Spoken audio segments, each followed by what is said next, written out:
اللہ رب العالمین نے ارشاد فرمایا کہ فَإِذَا قَضَيْتُم مَّنَاسِكَكُمْ فَاذْكُرُوا اللَّهَ كَذِكْرِكُمْ آبَاءَكُمْ،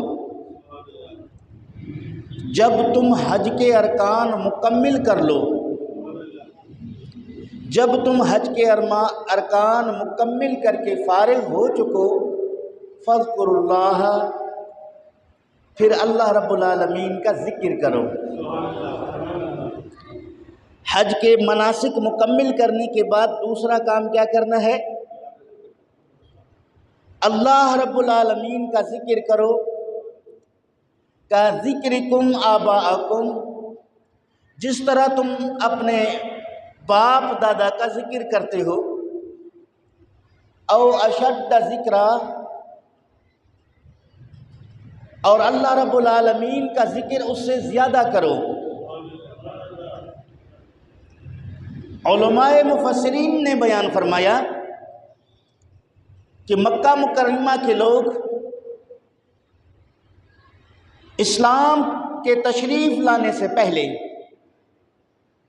تمام مشرکین مکہ حج کرنے کے لیے بیت اللہ شریف آیا کرتے تھے، اور بیت اللہ شریف میں حج کے رسومات سے فارغ ہو کر پھر وہ جگہ جگہ مجمع لگایا کرتے تھے۔ بیت اللہ شریف کے قریب کبھی کسی پہاڑ پہ کوئی کھڑے ہو کر اپنے دادا کی تعریف کرنا شروع کر دیتا تھا، دوسرے لوگ سنتے تھے۔ کوئی اپنا خاندانی شرافت کو بیان کرتا تھا، دوسرے لوگ سنتے تھے۔ کوئی اپنے باپ کے قوت دبدبہ کا ذکر کرتا تھا، دوسرے لوگ اس کو سنتے تھے۔ اللہ رب العالمین نے بہت بڑا احسان فرما کر اپنے پیارے محبوب محمد کریم صلی اللہ علیہ وآلہ وسلم کو مبعوث فرمایا۔ آپ صلی اللہ تعالیٰ علیہ وآلہ وسلم کو دین اسلام عطا کیا۔ رسول اکرم صلی اللہ علیہ وآلہ وسلم پر قرآن پاک کا نزول ہوا۔ رب کائنات نے قرآن کے ذریعے ان لوگوں سے کہا کہ اب بیت اللہ میں حج کرنے کے ارادے سے آنے والے حاجی حج سے فارغ ہو کر اپنے باپ دادا کا ذکر نہ کریں، بلکہ جس طرح وہ اپنے باپ دادا کا ذکر کرتے تھے اسی طرح وہ اللہ رب العالمین کا ذکر کریں، یا اس سے زیادہ اللہ کا ذکر کریں۔ پتہ چلا کہ عبادت سے فارغ ہونے کے بعد ہمیں اللہ رب العالمین کا ذکر کرنا چاہیے۔ عبادت سے فارغ ہونے کے بعد کیا کرنا ہے؟ مسجد کی ٹوپی پھینک کے بھاگنا ہے یا اللہ رب العالمین کا ذکر کرنا ہے؟ قرآن کریم سے ثابت ہو گیا کہ حج عبادت ہے، عبادت سے فارغ ہو کر انہیں کہا جا رہا ہے کہ تم کیا کرو؟ فَاذْكُرُوا اللَّهَ، اللہ کا ذکر کرو۔ دوسرے مقام پہ بھی رب ذوالجلال نے فرمایا اِذَا قَضَيْتُمُ الصَّلَاةَ فَانْتَشِرُوا فِي الْأَرْضِ وَابْتَغُوا مِنْ فَضْلِ اللَّهِ وَاذْكُرُوا اللَّهَ كَثِيرًا لَعَلَّكُمْ تُفْلِحُونَ۔ جب تم نماز جمعہ پڑھ کر فارغ ہو جاؤ تو پھر اللہ رب العالمین کے زمین میں پھیل جاؤ اور اللہ رب العالمین کا فضل تلاش کرو، یعنی روزگار کی کوشش کرو، کاروبار میں لگ جاؤ، محنت مزدوری جو کام کر رہے تھے اسے چھوڑ کر نماز کے لیے آئے ہو، نماز پڑھنے کے بعد فارغ ہو کر تم جا کر اپنے اپنے کام میں مشغول ہو جاؤ، مصروف ہو جاؤ۔ اور کام میں مشغول اور مصروف ہونے کے بعد بھی تمہیں اللہ رب العالمین سے غافل نہیں ہونا چاہیے۔ وَاذْكُرُوا اللَّهَ كَثِيرًا، کثرت کے ساتھ اللہ رب العالمین کو یاد کرو، کثرت کے ساتھ اللہ کا ذکر کرو، لَعَلَّكُمْ تُفْلِحُونَ، تاکہ تم کامیاب ہو جاؤ۔ نماز جمعہ پڑھنے کے بعد اپنے کام کاج کرنے کی اجازت ہے، لیکن ساتھ میں اللہ رب العالمین کی ذکر کثرت کے ساتھ کرنے کا حکم ہے۔ پتہ چلا کہ عبادت سے فارغ ہونے کے بعد غافل ہونا نہیں ہے، بلکہ کیا کرنا ہے؟ اللہ رب العالمین کا ذکر کرنا ہے۔ ظاہر ہے کہ وہ مشرکین مکہ جب حج سے فارغ ہو کر اپنے باپ دادا کا ذکر کرتے تھے تو اونچی آواز سے کرتے تھے یا دل میں کرتے تھے؟ بولیں، اونچی آواز میں۔ پتہ چلا کہ اللہ رب العالمین کا ذکر اونچی آواز میں کرنا جائز ہے، ذکر بالجہر کا ثبوت ملتا ہے۔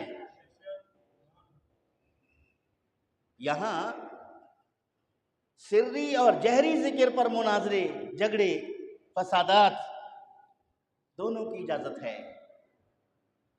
کہیں جہر ذکر کو فضیلت حاصل ہے، کہیں سری ذکر کو فضیلت حاصل ہے۔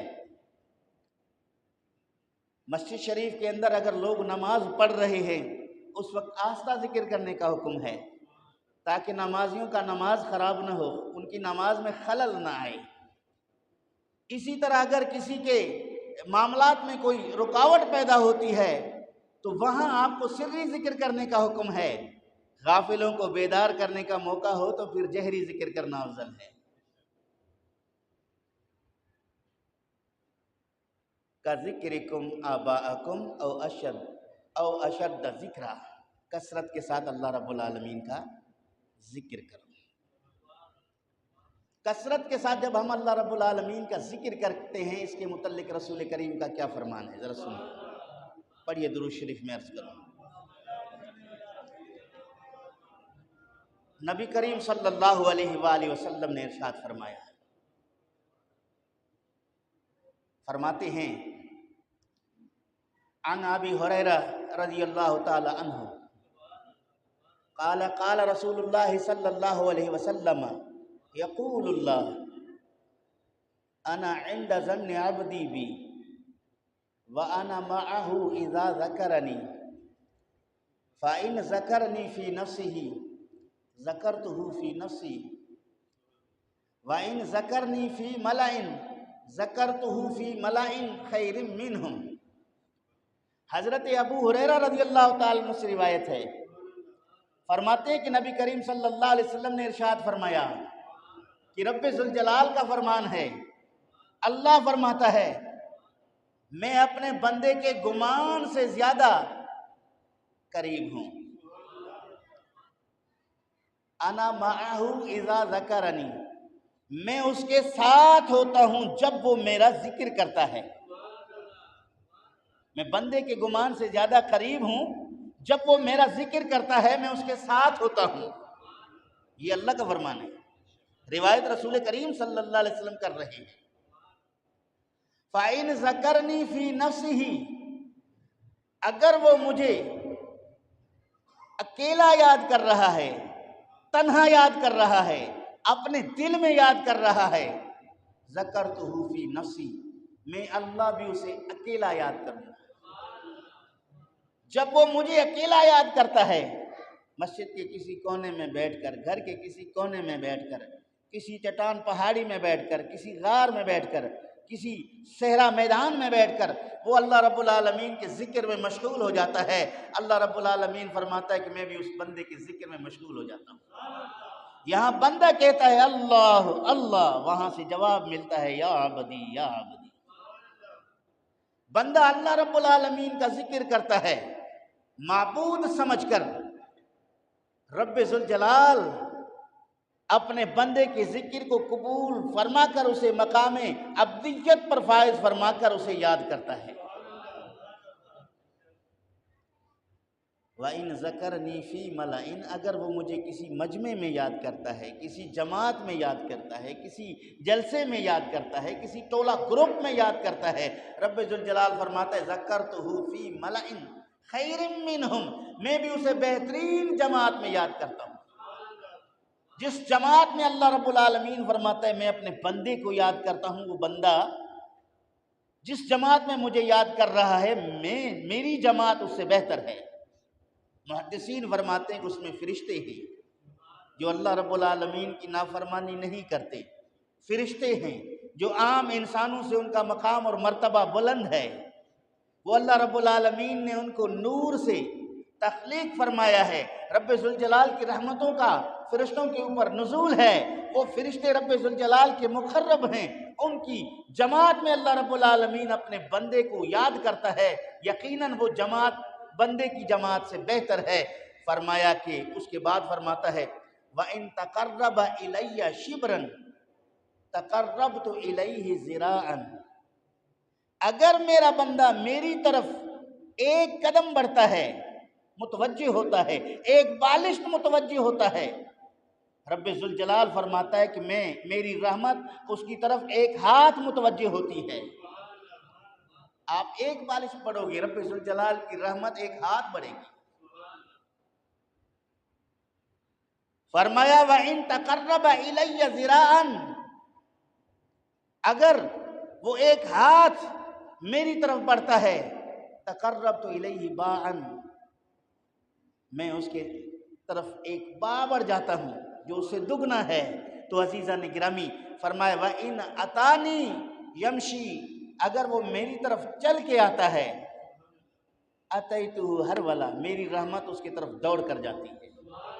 بندہ چل کر آتا ہے، اللہ کی رحمت دوڑ کر جاتی ہے۔ اللہ کو یاد کرنے کے لیے اپنے گھر سے چلنے والا مسجد کی طرف چل کر آتا ہے، رب ذوالجلال کی رحمت اس بندے کے استقبال کے لیے دوڑ کر جاتی ہے۔ وہ بندہ جب اللہ رب العالمین کے ذکر کے لیے مسجد میں آ کر اللہ کو یاد کرتا ہے تو رب ذوالجلال کی رحمتوں کے آغوش میں آ جاتا ہے، اور اللہ رب العالمین اپنے اس بندے کی بخشش میں جلدی فرما دیتا ہے۔ ابھی اس نے توبہ بھی نہیں کی، ابھی کوئی رب ذوالجلال سے مغفرت طلب نہیں کیا، رب ذوالجلال کی رحمت چونکہ اس کے طرف دوڑ کر گئی ہے تو اس رحمت کے آغوش میں آ کر وہ بخشا جاتا ہے۔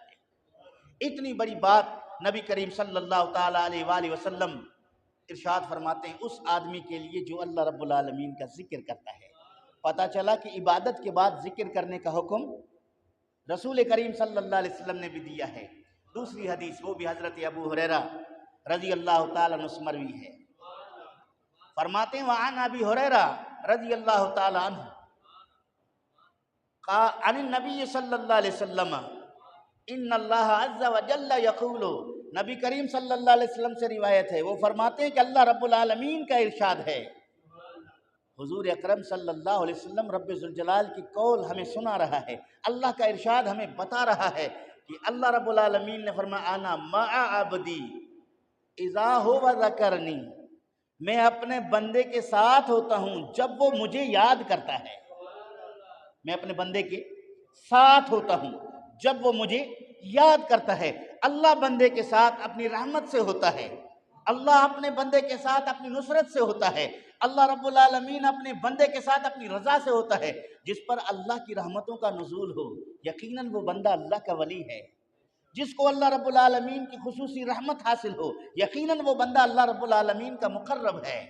جس بندے کو اللہ رب العالمین کی رضا حاصل ہو، جس سے اللہ رب العالمین راضی ہو جائے، وہ کوئی معمولی بندہ نہیں، وہ مقام ولایت پر فائز اللہ کا مقرب بندہ ہے۔ پتہ چلا کہ ذکر وہ عبادت ہے جس کے کرنے والے اللہ رب العالمین کے قرب کو پا لیتے ہیں، اور اللہ رب العالمین ان کو مقام ولایت پر فائز فرما دیتا ہے، رب ذوالجلال ان کو اپنا قریب بنا لیتا ہے۔ فرمایا کہ وَتَحَرَّكَتْ بِي شَفْتَا، جب تک اس کے ہونٹ ہل رہے ہیں، سبحان اللہ کہہ رہا ہے، الحمدللہ کہہ رہا ہے، اللہ اکبر کہہ رہا ہے، سبحان اللہ و بحمدہ سبحان اللہ العظیم کہہ رہا ہے، اللہ کا ذکر اللہ کی صفات حسنہ کے ساتھ کر رہا ہے، اس کے ہونٹ ہل رہے ہیں۔ رب فرماتا ہے اس بندے کے ہونٹ میرے ذکر میں ہلتے ہیں، وہ بندہ مجھے اتنا پیارا ہے کہ میری رحمت اس کے ساتھ ہے، میری رضا اس کے ساتھ ہے، میری مدد اس کے ساتھ ہے۔ یہاں رب ذوالجلال نے فرمایا آنا معہو، میں اس کے ساتھ ہوں۔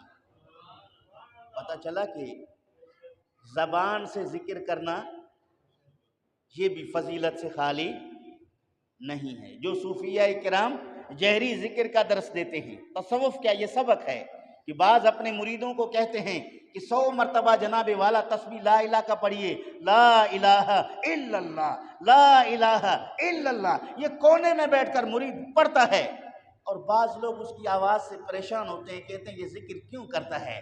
انہیں پتہ ہونا چاہیے کہ اونچی آواز سے ذکر کرنے کا حکم رسول کریم صلی اللہ علیہ وسلم نے رب ذوالجلال کے قول کو سنایا ہے۔ اسی پر اولیاء کاملین اپنے مریدوں کو جہری ذکر کا درس دیتے ہیں، جیسے سلسلہ قادریہ میں جہری ذکر ہے، اسی طرح سلسلہ چشتیہ میں جہری ذکر ہے، اسی طرح سلسلہ سہروردیہ میں جہری ذکر ہے۔ ان کے مریدین جب اپنے پیر سے ذکر لیتے ہیں تو اونچی آواز میں ذکر کرتے ہیں، اور حضرات نقشبندیہ کے ہاں ذکر سری ہے، خفی ہے، وہ گردن جھکا کے چہرے پہ کپڑا ڈال کے دل کو اللہ رب العالمین کی طرف متوجہ کر کے دل کے دھڑکن پر تصور اللہ اللہ کا کرتے ہیں، اندر دل روشن ہو جاتا ہے۔ اس کے متعلق بھی احادیث موجود ہیں۔ پتہ چلا کہ اولیاء کاملین اور صالحین جو ذکر کا درس دیتے ہیں ان کی بڑے فضائل موجود ہیں، اور ان کا اصل ماخذ رسول کریم صلی اللہ علیہ وسلم کا فرمان ہے۔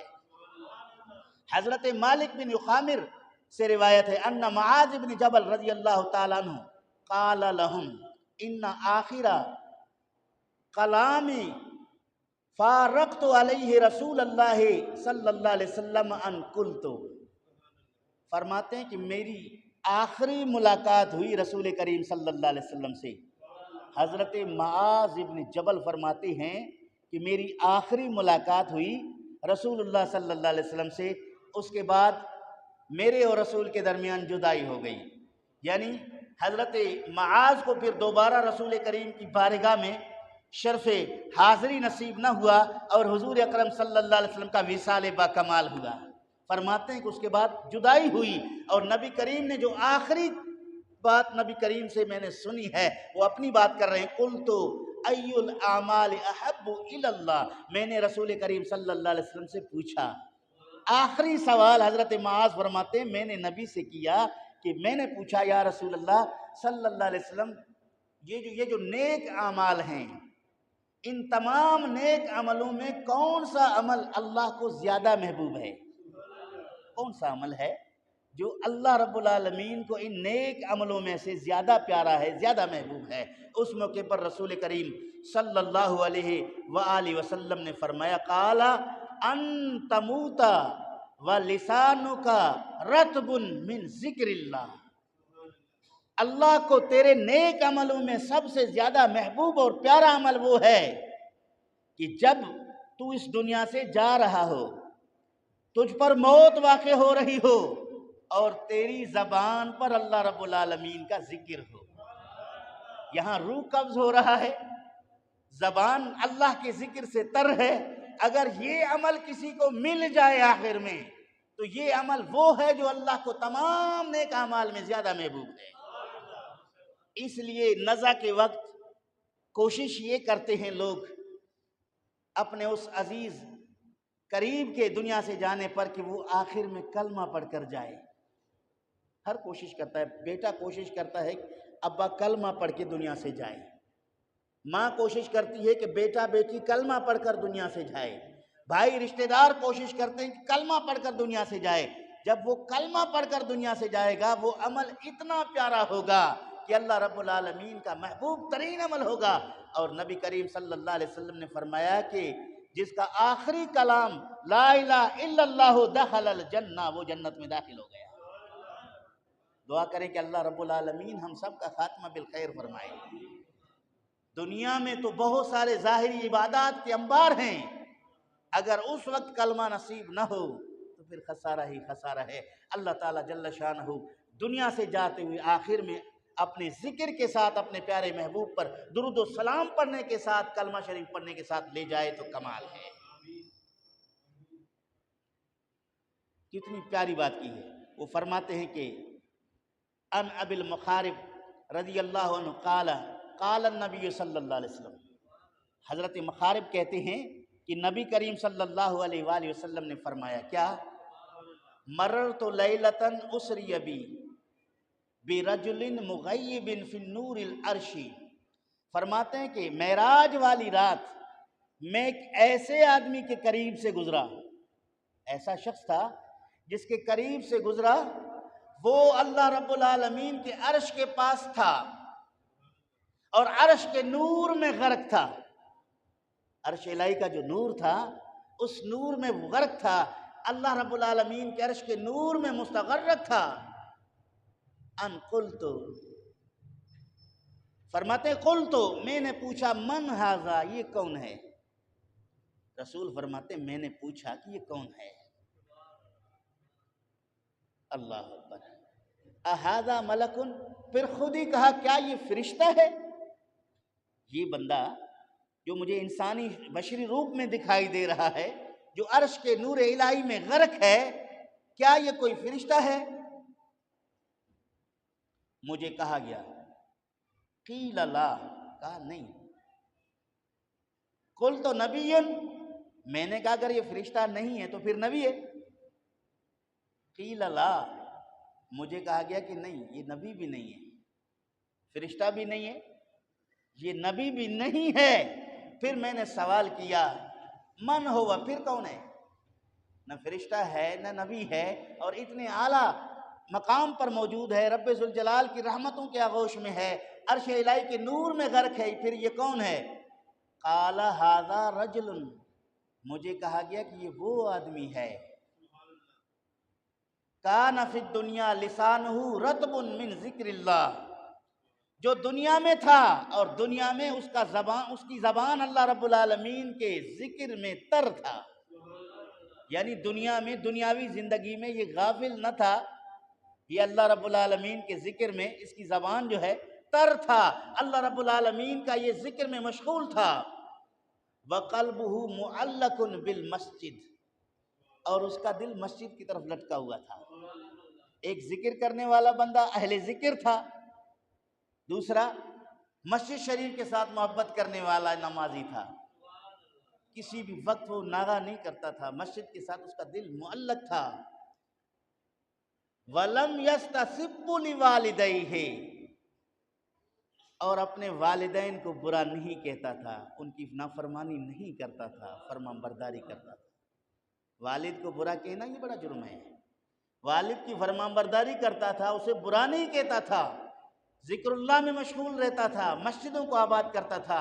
یہاں سے پتہ چلا کہ اللہ رب العالمین کے ذکر میں بڑے فوائد ہیں، جس کو نبی کریم صلی اللہ علیہ وسلم نے بیان کیا ہے۔ چونکہ مجھے آیت کریمہ کی تفسیر بیان کرنا ہے، ایک جز تھا فذکر اللہ، اللہ رب العالمین کو کثرت کے ساتھ ذکر کرو، اس پر میں نے چند حدیثیں آپ کے سامنے پیش کی، آخری حدیث سنا کر پھر اگلی آیت کا ترجمہ بھی احادیث کی روشنی میں عرض کروں گا۔ نبی کریم صلی اللہ علیہ وسلم نے فرمایا لِكُلِّ شَيْءٍ ثِقَالَةٌ وَثِقَالَةُ الْقُلُوبِ ذِكْرُ اللَّهِ، ہر چیز کو صاف کرنے کا کوئی آلہ ہوتا ہے۔ کپڑے کو ہم دھوتے ہیں تو پانی، صابن اور سرف، بلیچ وغیرہ سے کپڑے کے داغ مٹ جاتے ہیں، صاف ہو جاتا ہے، اور زنگ آلود چیزوں کو کسی کیمیکل وغیرہ سے ہم لوہے کا زنگ اتار دیتے ہیں، وہ صاف ہو جاتا ہے۔ اسی طرح انسان کے دل میں بھی زنگ لگ جاتا ہے، انسان کا دل بھی میلا کوچیلا ہو جاتا ہے۔ اب یہ انسان اپنے دل کو دھونا چاہے تو یہ پانی سے نہیں دھویا جائے گا، یہ کسی کیمیکل پاؤڈر، سرف، صابن سے نہیں دھویا جائے گا۔ نبی کریم صلی اللہ علیہ وسلم نے فرمایا کہ دل کو دھونے کا جو آلہ ہے وہ اللہ رب العالمین کا ذکر ہے۔ لِكُلِّ شَيْءٍ ثِقَالَةٌ وَثِقَالَةُ الْقُلُوبِ ذِكْرُ اللَّهِ، اس کو ذکر اللہ جو ہے وہ اللہ رب العالمین کے ذکر سے دل دھل جاتے ہیں، مصفہ ہو جاتے ہیں، شفاف ہو جاتے ہیں۔ تو لہٰذا قرآن کریم کی دوسری آیت رب ذوالجلال نے فرمایا کہ اس کے بعد فَمِنَ النَّاسِ مَن يَقُولُ رَبَّنَا آتِنَا فِي الدُّنْيَا وَمَا لَهُ فِي الْآخِرَةِ مِنْ خَلَاقٍ، دعا مانگنے والے لوگوں کی دو جماعتیں، دو ٹولے ہیں، ان دونوں کا رب ذوالجلال نے یہاں بیان فرمایا۔ کچھ لوگوں میں سے وہ ہیں جو کہتے ہیں، اللہ رب العالمین کی بارگاہ میں دعا کرتے ہوئے کہتے ہیں اے اللہ آتنا فی الدنیا، ہمیں جو کچھ دینا ہے دنیا میں دے دے، جو بھی دینا ہے دنیا میں دے دے، پیسہ، مال، دولت، زمین، باغ، عہدہ، جتنی چیزیں دنیاوی ہیں وہ اسی کو طلب کرتے ہیں، اس کے علاوہ کچھ نہیں مانگتے۔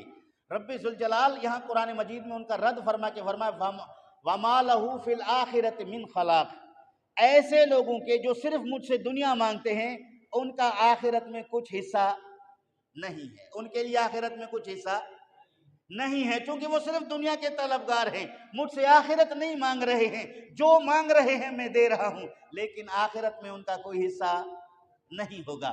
علماء مفسرین نے فرمایا کہ یہ وہ مشرکین مکہ تھے جو حج کرنے آتے تھے، بیت اللہ شریف کا طواف کر کے فارغ ہو کر پھر اللہ رب العالمین سے کہتے تھے اے اللہ ہمیں سرداری دے دے، ہمیں حکومت دے دے، ہمیں زمین دے دے، ہمیں اونٹ دے دے، ہمیں بھیڑ دے دے، ہمیں بکریاں دے دے، دنیاوی چیزیں طلب کرتے تھے۔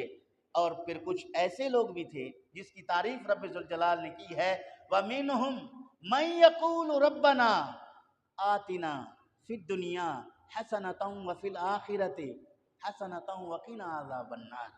اور اس میں سے کچھ لوگ وہ ہیں جو کہتے ہیں کہ اے اللہ ہمیں دنیا کی بھلائیاں عطا فرما اور ہمیں آخرت کی بھلائیاں عطا فرما، اے اللہ ہمیں آخرت کے عذاب نار سے، جہنم کے عذاب سے نجات عطا فرما۔ کیا مانگ رہے ہیں؟ دنیا کی بھلائی بھی، آخرت کی بھلائی بھی۔ دنیا کی اور آخرت کی دونوں کی بھلائی طلب کرنا یہ مصطفیٰ کریم کی سنت ہے۔ نبی کریم صلی اللہ علیہ وسلم نے دیکھا ایک شخص ہے، انتہائی کمزور ہے، چوزے کی طرح دبلا پتلا ہے۔ حضور صلی اللہ علیہ وآلہ وسلم نے اسے بلا کر پوچھا، کمزور آدمی کو جو چوزے کی طرح بالکل کمزور ہے، اس سے پوچھا کیا تو اللہ رب العالمین سے دعا نہیں کرتا؟ اس نے کہا ہاں یا رسول اللہ میں اللہ رب العالمین سے دعا کرتا ہوں۔ حضور نے پوچھا اللہ سے کیا دعا کرتے ہو؟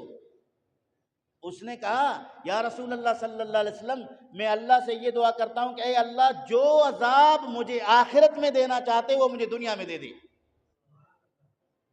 جو قبر میں عذاب دینا ہے وہ ابھی دے دے، جو جہنم میں عذاب دینا ہے ابھی دے دے، دنیا میں ہی دے دے۔ اس پر رسول کریم صلی اللہ علیہ وسلم نے اسے فرمایا کیا تو اللہ رب العالمین کے عذاب برداشت کرنے کی طاقت رکھتا ہے؟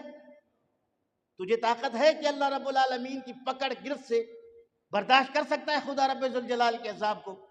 وہ پریشان ہو گیا کیونکہ وہ اپنے عقل سے اپنی سمجھ کے مطابق یہ کہہ رہا تھا کہ میں آخرت کے عذاب کو دنیا میں لے لوں گا، جب دنیا سے چلا جاؤں گا تو مجھ سے کوئی حساب نہیں ہوگا، کوئی عذاب نہیں ہوگا۔ وہ اپنے ایک بشری عقلی تحت کہہ رہا تھا، لیکن رسول کریم صلی اللہ علیہ وسلم نے مقام الوہیت کو مد نظر رکھتے ہوئے اس کو اللہ رب العالمین کا عرفان عطا فرماتے ہوئے ارشاد فرمایا کیا تجھے طاقت ہے اللہ رب العالمین کے عذاب کو برداشت کرنے کی؟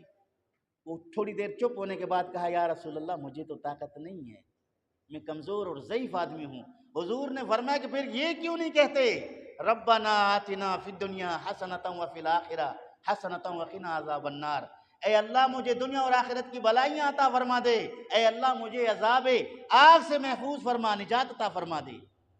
اللہ سے تو مانگے گا تجھے اللہ آخرت میں عذاب سے بچائے گا، دنیا میں بھی عذاب سے بچائے گا، دنیا میں بھی بھلائیاں عطا فرما دے گا، آخرت میں بھی بھلائیاں عطا فرما دے گا۔ تیرا رب تو رحیم ہے، تیرا رب تو رحمان ہے، تیرا رب تو غفور ہے، تو اس سے عذاب کیوں مانگ رہا ہے؟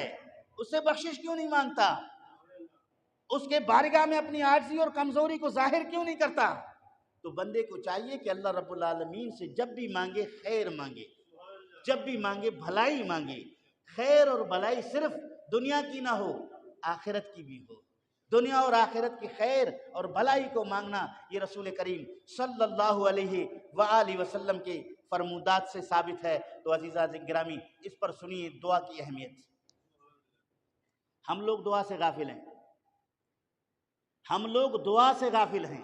یہ میرے ہاتھ میں کتاب ہے الداء والدواء، ابن قیم جوزیہ کی عربی میں یہ فرماتے ہیں کہ ایک ہے دوا، ایک ہے دعا۔ فرماتے ہیں کہ دوا سے زیادہ نفع والی چیز دعا ہے، دوا سے وہ نفع نہیں جو دعا میں نفع ہے، چونکہ اللہ رب العالمین دعا کو قبول فرما دے، مرض کو جڑ سے مٹا دے، دوائی وقتی طور پر مؤثر ہو۔ پھر فرمایا کہ دعا جو ہے یہ مومن کا اسلحہ ہے، سلاح ہے یہ مومن کا، اس کو مومن استعمال کر کے اپنے آپ کو بچا سکتا ہے۔ دعا کو مومن کا اسلحہ کیوں کہا گیا؟ اسلحہ چونکہ دفاعی آلہ ہوتا ہے، انسان کے جسم کو محفوظ رکھنے کا آلہ ہوتا ہے۔ اگر دنیا اور آخرت کے معاملات سے اپنا دفاع کرنا چاہتے ہو تو یہ صرف دعا سے ہے۔ جب دعا استعمال کرو گے اللہ رب العالمین کے عذاب سے بچ پاؤ گے، کثرت کے ساتھ دعا کرو گے رب ذوالجلال کی گرفت سے بچ پاؤ گے، کثرت کے ساتھ دعا کرو گے شیطان کے شر سے محفوظ رہو گے۔ تو لہٰذا دعا کو مومن کا اسلحہ کہا گیا ہے، لہٰذا مومن نے اس کو چھوڑ دیا۔ فرمایا کہ الدعاء سلاح المومن و عماد الدین و نور السماوات، مومن کے لیے اسلحہ ہے، یہ دین کا ستون ہے اور آسمانوں کا نور ہے، آسمانوں کا نور ہے۔ میں آپ تمام احباب کی خدمت میں عرض کر رہا ہوں کہ جامع مسجد نورانی کا تعمیراتی کام شروع ہے، اس میں آپ اپنا حصہ شامل کریں۔ دوسری بات یہ سن لیں کہ آپ اچھی طرح سے جانتے ہیں کہ حالیہ دنوں میں بجلی کے یونٹس بڑھنے کی وجہ سے بل انتہائی زیادہ مسجد شریف کا آ رہا ہے، جو ناقابل برداشت ہے۔ اس کو ذہن میں رکھیں، کم از کم مسجد شریف کی بجلی کو یوز کریں۔ بعض احباب پنکھے چلا کر چھوڑ دیتے ہیں، اس کا خیال رکھیں۔ پانی کو بعض احباب یہاں سے لے جا کر روڈوں پہ چھڑکاؤ کرتے ہیں، سبزی والے، دوسرے دکاندار، میرے بھائی عزیز ہیں، ان تمام کو میں اس مسجد شریف کے اخراجات کو مد نظر رکھتے ہوئے گزارش کروں گا کہ مسجد شریف کا کم سے کم آپ بجلی یوز کروانے پر ہمیں مجبور کریں، کیونکہ آپ بار بار پانی لے جائیں گے، بار بار موٹر چلے گا، یونٹیں گریں گی، بل بڑھے گا، تو لہٰذا آپ اس کا خیال رکھیں۔ سنیے، ان ابی ہریرہ ان ابن عمر رضی اللہ تعالی عنہما، حضرت ابن عمر رضی اللہ تعالیٰ عنہ سے روایت ہے، فرمایا من فتح لہ منکم باب الدعا فتحت لہ ابواب الرحمہ۔ جس بندے کو اللہ رب العالمین نے دعا مانگنے کی توفیق دے دی، دعا مانگنے کا دروازہ جس کے لیے اللہ نے کھول دیا، اللہ رب العالمین اس کے لیے سمجھو رحمت کے دروازے کھول دیا۔ یہ دعا بھی اللہ کی توفیق سے ہے، ہر بندے کو فرصت نہیں ہے کہ وہ اللہ رب العالمین کی بارگاہ میں دعا کرے۔ فرمایا وما سئل اللہ شیئا یعنی احب الیہ من ان یسأل العافیہ، اگر تم اللہ رب العالمین سے کچھ مانگنا چاہو تو اللہ رب العالمین کو تمہارے مانگنے والی چیزوں میں سب سے زیادہ پسندیدہ چیز یہ ہے کہ تم اللہ رب العالمین سے عافیت مانگو، اللہ سے عافیت مانگو، یہ اللہ کو پسند ہے۔ اس کے بعد فرمایا ان الدعاء ينفع مما نزل ومما لم ينزل، دعا میں نفع ہے، خواہ فوری طور پر قبول ہو یا اس کی قبولیت تمہیں نظر نہ آئے، جو تم نے مانگا وہ تمہیں ملا یا جو تم نے مانگا اس کے ملنے میں تاخیر ہوئی، اس کے بعد بھی دعا تمہارے لیے نقصان دہ نہیں ہے، نفع مند، تمہارے نام اعمال میں یہ عبادت، دعا مقبول عبادت، اجر کا ذریعہ ہے۔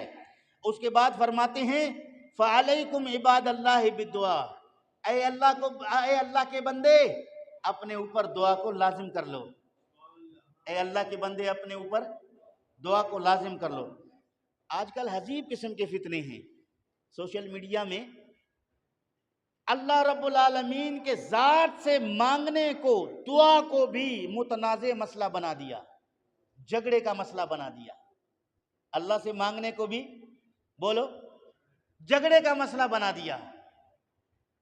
پہلے اختلاف علماء کے درمیان تھا کہ نوافل کے بعد اجتماعی دعا کرنا آیا یہ سنت ہے یا بدعت، اس پر رسائل مناظرے باتیں ہو رہے تھے۔ آج یہ فتنہ کچھ ترقی کر کے گیا کہ فرض نماز کے بعد دعا مانگنا بھی جائز نہیں، فرض کے بعد بھی دعا نہ کرو، فرض کے بعد بھی دعا۔ اس پر میں نے مکمل ایک مقالہ تیار کیا ہے، جمعے کے دن جس طرح کتابیں لا کر سناتا ہوں، نبی کریم کے عمل سے ثابت کروں گا کہ مصطفیٰ کریم پنجگانہ نمازوں کے بعد دعا فرمایا کرتے تھے۔ حوالہ جات ابھی بھی نوٹ کر رہا ہوں، مزید کتب کا مطالعہ جاری ہے، جب مکمل مدلل حوالہ جات جمع ہو جائیں گے انشاءاللہ ایک جمعے پر مکمل تقریر اس پر ہوگی کہ دعا فرض نماز کے بعد دعا کرنا مصطفیٰ کریم صلی اللہ علیہ وسلم سے ثابت ہے، اور جو لوگ مسلمانوں کو دعا سے روک رہے ہیں وہ انتہائی غلطی کا ارتکاب کر رہے ہیں، انہیں چاہیے کہ ایسا نہ کریں۔ اللہ اکبر کبیرہ۔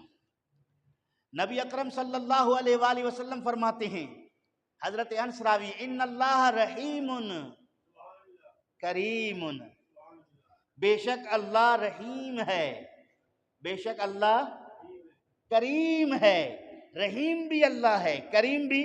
رحیم کا معنی رحم فرمانے والا، کریم کا معنی سخاوت کرنے والا، سخی بھی اللہ ہے، مہربان بھی اللہ ہے۔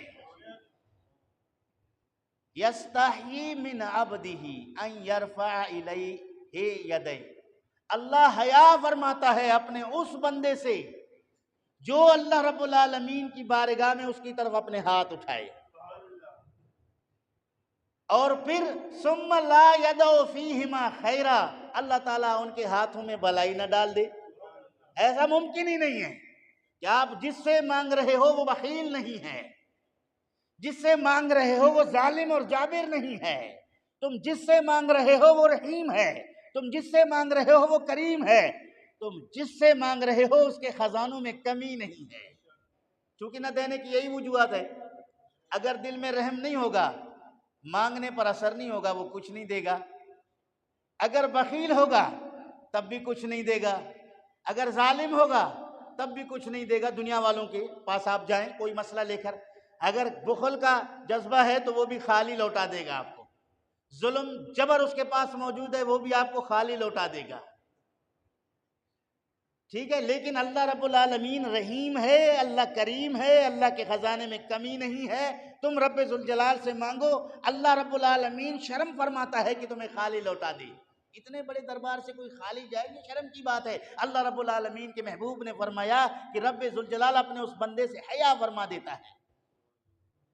گلستان شریف میں شیخ سعدی شیرازی رحمت اللہ علیہ دیواچہ میں لکھتے ہیں کہ ایک بندہ اللہ رب العالمین کی بارگاہ میں آ کر دعا مانگ رہا ہے، یا ربی، اللہ اس کی طرف توجہ، اللہ کی رحمت اس کی طرف متوجہ نہیں، پھر کہتا ہے یا ربی، توجہ نہیں، پھر وہ تیسری مرتبہ کہتا ہے یا ربی، جواب ملتا ہے یا عبدی یا عبدی، اے میرے بندے اے میرے بندے۔